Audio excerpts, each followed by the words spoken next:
Nous devons être dépendants à la parole de Dieu plutôt que de suivre certains fondateurs individuels.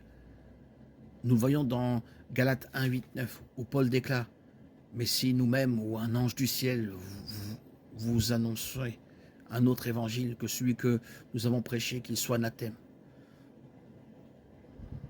Si quelqu'un vous annonce un autre évangile que celui que vous avez reçu, qu'il soit anathème. Ainsi, la base pour distinguer la vérité de l'erreur ne repose pas sur qui l'enseigne, nous ou un ange du ciel, mais sur le fait qu'il s'agisse du même évangile que celui qu'ils avaient déjà reçu.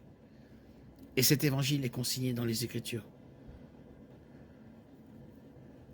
Un autre exemple de cette dépendance à la parole de Dieu se trouve dans 2 Pierre.